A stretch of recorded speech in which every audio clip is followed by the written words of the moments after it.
આજે એએમસીની લીગલ કમિટીની બેઠક મળી હતી, જેમાં બેઠકમાં ગેરકાયદેસર બાંધકામો સામે કાર્યવાહી કરવા ચર્ચા કરાઈ છે. શહેરના મધ્ય ઝોનમાં 5 ગેરકાયદેસર બિલ્ડિંગ સામે કાર્યવાહી થશે. જમાલપુરમાં આવેલા MK મંઝિલ અને લોખંડવાલા બિલ્ડિંગ તોડવામાં આવશે.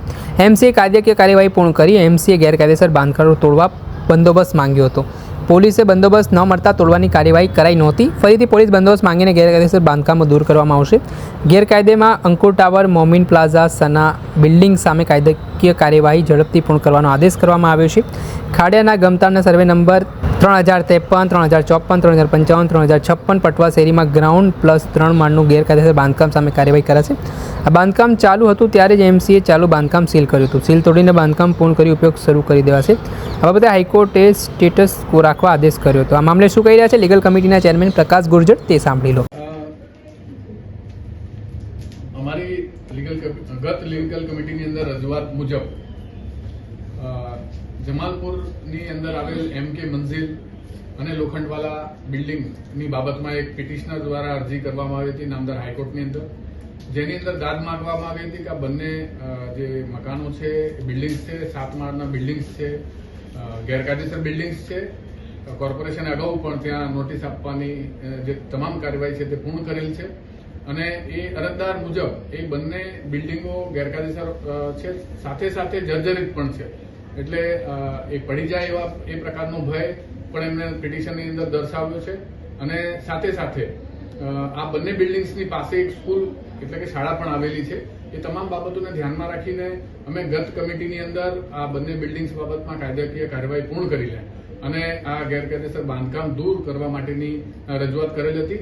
તે સંદર્ભે આજરોજ ફરીથી હાઈકોર્ટની અંદર જવાબ રજૂ કર્યા બાદ હવે કાયદાકીય કાર્યવાહી પૂર્ણ થઈ ગયેલ હોય હવે આ અંગે કોર્પોરેશન જે કાર્યવાહી છે એસ્ટેટ વિભાગ દ્વારા કરી અને ગેરકાયદેસર બાંધકામને દૂર કરી શકે છે તે પ્રકારની રજૂઆત હતી. સાથે સાથે અંકુર ટાવર, મોમીન પ્લાઝા, સના 7 નામક બિલ્ડિંગ છે, તમામ સેન્ટ્રલ ઝોનના જે બિલ્ડિંગો છે એ બાબતમાં અગાઉ પણ કાયદાકીય કાર્યવાહી છે તે પૂર્ણ કરી દેવામાં આવી છે અને આ તમામ જે બિલ્ડિંગો છે એ બાબતમાં લીગલ અભિપ્રાય મેળવીને જે કંઈ કાર્યવાહી કરવાની થાય ગેરકાયદેસર બાંધકામોને દૂર કરવા બાબતમાં તે કાર્યવાહી ઝડપથી પૂરી કરવા માટેની આજરોજ રજૂઆત કરવામાં આવી છે.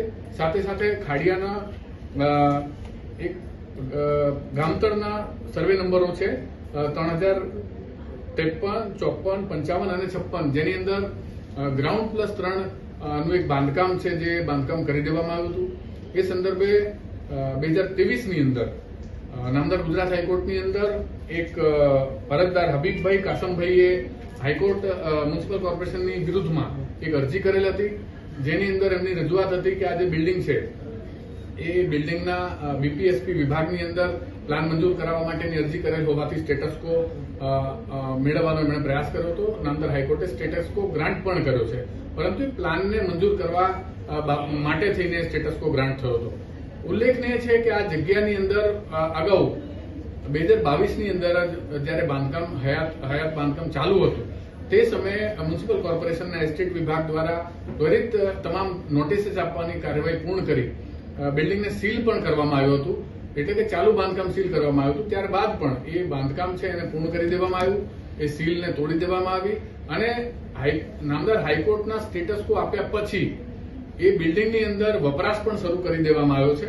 એટલે લીગલ વિભાગની અંદર અમે સૂચના આપી છે કે આ સંદર્ભે નામદાર હાઈકોર્ટના સ્ટેટસ કોના હુકમનો અનાદર થયો છે કે કેમ એનો સર્વે કરી અને તપાસ કરી અને નામદાર જો એવું જણાય કે વપરાશ જે શરૂ કર્યો છે તે સ્ટેટસ કો આપ્યા બાદ કર્યો છે તો પછી નામદાર હાઈકોર્ટની અંદર આપણે કન્ટેમ્પની જે પ્રોસિડિંગ્સ છે એ કરવાની સૂચના આપવામાં આવી છે.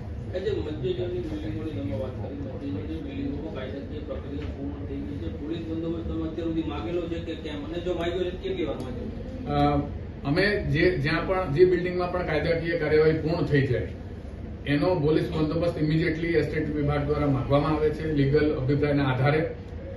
ત્યારબાદ પોલીસ બંદોબસ્ત આપે ત્યારે અમલની કાર્યવાહી અમે કરતા હોઈએ છીએ.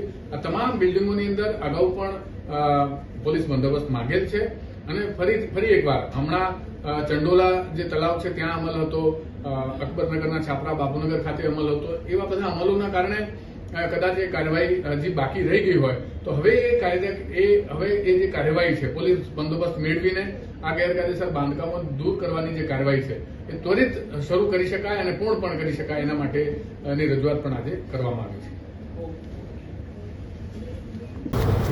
આપણે સાંભળ્યા હતા લીગલ કમિટીના ચેરમેન પ્રકાશ ગુર્જર. આગામી દિવસોમાં મધ્ય ઝોનમાં જે અલગ અલગ બિલ્ડિંગો છે તેમની સામે હવે ડિમોલેશનની કામગીરી તંત્ર દ્વારા હાથ ધરવામાં આવશે તે પ્રકારની માહિતી હાલ તેઓ આપી રહ્યા છે. દર્શક મિત્રો, એન કવરેજ ન્યૂઝને આપ લાઇક કરી લો, સબસ્ક્રાઇબ કરી લો અને શેર કરવાનું ભૂલતા નહીં.